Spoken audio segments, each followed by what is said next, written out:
बोली श्यावर रामचंद्र की जय। देखिए, जीवन एक संघर्ष है। जीवन में हमारे हमेशा उतार चढ़ाव आता रहता है। हमें कभी भी उससे घबराना नहीं चाहिए। हर परिस्थितियों को झेलते हुए और अपना मार्ग प्रशस्त करते हुए हमें आगे बढ़ना है। हर व्यक्ति के जीवन में कठिनाइयाँ आती हैं, लेकिन वह नीरस ना होके आगे की ओर अगर अग्रसर होता है तो स्वयं भगवान उसका साथ देते हैं। और ये जो हमारा शरीर है, ये भगवान के द्वारा ही संचालित है। हमें बार बार भगवान को प्रणाम करते हुए हर कार्य को करना चाहिए। सुख दुख में हमेशा उनका चिंतन करते रहना चाहिए। जो भी हमें दिया है प्रभु ने, उसका धन्यवाद करते हुए आगे का मार्ग हमें प्रशस्त करना चाहिए। हमें यह नहीं सोचना चाहिए कि हमारे भाग्य में ये क्या हो रहा है। हमें यह सोचना चाहिए कि हमारे भाग्य में भगवान ने हमारे कर्मों के अनुसार, प्रारब्ध के कर्मों के अनुसार जो हमें दिया वह बहुत अच्छा दिया।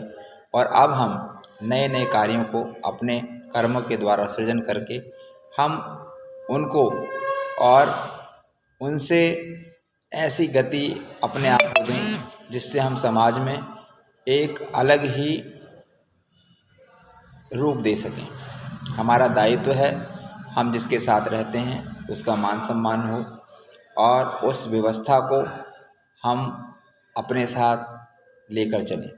अगर हमारे बच्चे हैं तो हमें उसकी शिक्षा पर ध्यान देना चाहिए, और हमारे बड़े हैं तो हमें उनको सम्मान देना चाहिए, और अगर छोटे हैं तो उनको प्यार देना चाहिए। हमें उस माध्यम से आगे बढ़ना है जैसा कि प्रभु चाहते हैं। कभी भी हमें अपने मन में ईर्ष्या द्वेष नहीं रखना है, क्योंकि ये जो चीज़ें हैं ये हमारे कर्मों को रोकती हैं और हम इस जड़ता में फंसकर अपने कर्मों को फिर 84 लाख योनियों में भटकने के लिए सम्मिलित हो जाते हैं। मनुष्य शरीर एक ऐसा मंदिर है जिसमें हम ध्यान भजन सिमरन करके परम पिता परमेश्वर की शक्तियों को प्राप्त कर सकते हैं और राजा की तरह जीवन जी सकते हैं।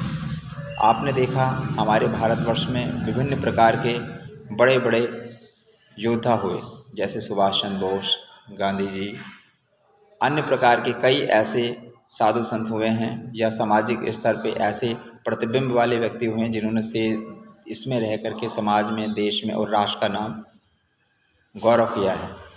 आइए हम उनको नमन करते हुए, प्रभु का चिंतन करते हुए, गुरु का आशीर्वाद लेके यह कहते हैं कि प्रभु आप हमारा मार्गदर्शन करें और हम नित्य प्रतिदिन आपका स्मरण करेंगे। इन्हीं शब्दों के साथ मैं अपनी वाणी को विराम दे रहा हूँ। जय गुरुदेव।